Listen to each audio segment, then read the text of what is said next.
Baba Saheb doctor Bhimrao Ambedkar ने देश को संविधान के रूप में बेशकीमती तोहफा दिया, जिसने देश को रास्ता दिखाया कि उसे आगे का सफर कैसे तय करना है। इसे बनाने में बाबा साहेब आम्बेडकर ने पूरी ताकत झोंक दी। न दिन को दिन समझा, न रात को रात। लेकिन यह भी सच है कि जिस संविधान को बनाने में उन्होंने सब कुछ न्योछावर कर दिया था, एक समय आया जब वह इसे जलाने की बात करने लगे थे। आम्बेडकर कहने लगे थे कि वह इसे जलाने वाले पहले शख्स होंगे। उन्हें इसकी जरूरत नहीं है। आखिर भारतीय संविधान के जनक ऐसा क्यों करना चाहते थे? वह किस बात से इतना नाराज हो गए थे कि जिस संविधान को बनाया उसी को जलाने की बात करने लगे थे? ये सब हम आज इस वीडियो में जानेंगे, लेकिन इससे पहले जल्दी से वीडियो को लाइक कर दें और हमारे YouTube चैनल बाबा साहेब अम्बेडकर जी को सब्सक्राइब कर ले, क्योंकि हम इस चैनल पर बाबा साहेब अम्बेडकर के जीवन से संबंधित सभी प्रकार की जानकारी लाते रहते हैं। तो चलिए वीडियो को शुरू करते हैं। बात 19 मार्च 1955 की है। राज्यसभा का सत्र चल रहा था। चौथे संशोधन विधेयक पर चर्चा जारी थी। बाबा साहेब आम्बेडकर सदन की चर्चा में हिस्सा लेने पहुंचे थे। उनसे एक सवाल पूछा गया था। सवाल पूछने वाले थे डॉक्टर अनूप सिंह। यह आम्बेडकर के एक बयान को लेकर था। आम्बेडकर ने इसके पहले कहा था कि उनके दोस्त कहते हैं कि उन्होंने संविधान बनाया, लेकिन वह यह कहने के लिए बिल्कुल तैयार हैं कि वो पहले व्यक्ति होंगे जो इसे जलाएंगे। उन दिनों आम्बेडकर के इस बयान ने खलबली मचा दी थी। लोग सकते में आ गए थे कि आम्बेडकर ने ऐसा क्यों कहा। अनूप सिंह ने राज्यसभा में सवाल किया कि ऐसा उन्होंने क्यों कहा। बाबा साहेब आम्बेडकर ने बड़ी बेबाकी से इसका जवाब दिया। उन्होंने कहा कि पिछली बार जल्दबाजी में वो इसका जवाब नहीं दे पाए थे, लेकिन उन्होंने यह सोच समझकर कहा था कि वह संविधान को जला देना चाहते हैं। अब वह इसका जवाब भी देंगे कि उन्होंने ऐसा क्यों कहा।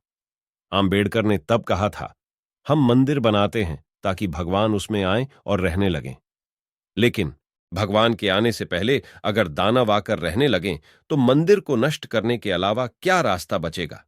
यह सोचकर कोई मंदिर नहीं बनाता है कि उसमें असुर आकर वास करने लगें। सभी चाहते हैं कि उस मंदिर में देवों का वास हो।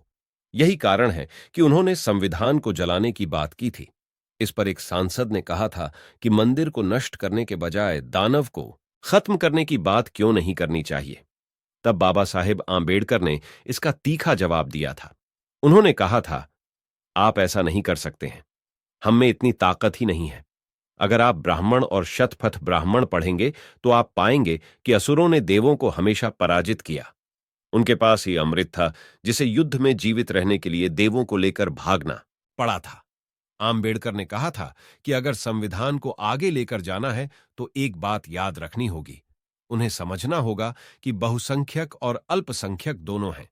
अल्पसंख्यकों को नजरअंदाज नहीं किया जा सकता है। बाबा साहेब डॉक्टर अंबेडकर तब संविधान के कई प्रावधानों में संशोधनों से नाराज थे।